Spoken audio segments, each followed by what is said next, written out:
Ça représente déjà plus de 20 ans.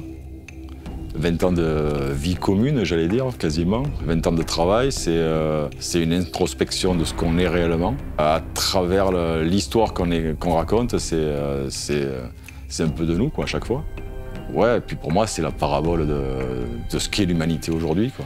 L'Heroic Fantasy, finalement, dans l'esprit du grand public, ça reste les grands classiques. Et au fur et à mesure du temps, c'est vrai que ces classiques-là sont devenus des clichés. Donc nous, ce qu'on a voulu faire, c'est arriver à moderniser le genre sans non plus le trahir.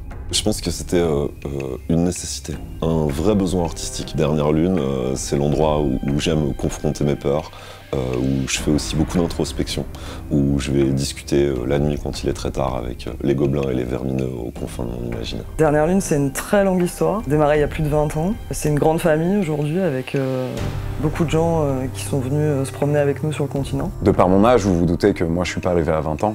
Franck et Fabrice avaient une ébauche de JDR. Et j'ai été un peu le premier fan.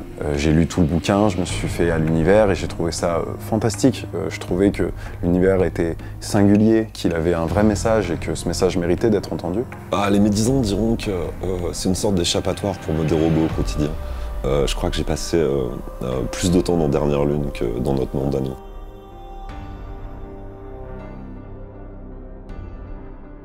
Écrivain, scénariste, je suis compositeur, illustrateur, maître de jeu aussi et ami à plein temps.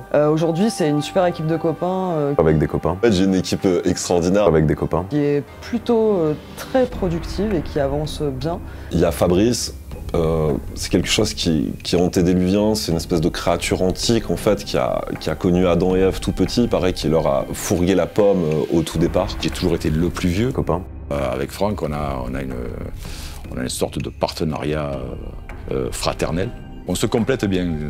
Franck, c'est la lumière et l'espoir. Moi, c'est plus la violence et le sang. Mais c'est aussi une façon de laisser ressortir toutes mes émotions, tous mes sentiments. Alors, scénariste, oui, et puis, je sais pas, des fois, on se prend un petit peu pour Dieu, puisqu'on est créateur d'un monde. Donc, ouais, franchement, on se la pète un petit peu, quoi.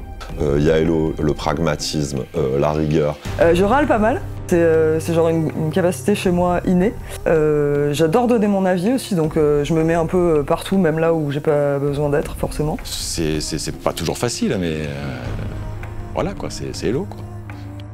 J'ai deux grandes missions, c'est l'image dans un premier temps, donc tout ce qui montre Dernière Lune au monde, j'en suis un peu la garante. Les choix graphiques, de la direction artistique, de la retouche. Ma deuxième mission, elle est plutôt ergonomique, donc en gros les garçons proposent des systèmes de jeu, des scénarios, et en fait moi j'essaye d'améliorer après l'expérience utilisateur derrière ça. Ouais, je peux vous parler un peu de Sergio.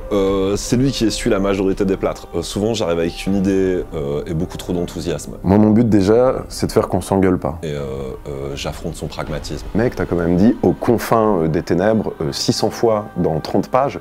Il comprend rien. Je vais essayer d'être garant de la logique, la cohérence, et de des fois répondre aux idées de Franck. Faudrait qu'on fasse une espèce de statue en or de moi. Ah ouais, t'es sûr que ça se passe comme ça? Ça me paraît central. Et bon là, du coup, il fait la gueule, il est de mauvaise foi. Après, on se dit que c'était cool qu'on en ait parlé, parce qu'on a grave avancé et que c'est vraiment mieux comme ça. Le projet avance très bien dans cette équipe faite de plein de personnalités extrêmement différentes, mais qui se complètent très bien et qui arrivent à finalement trouver leur rythme.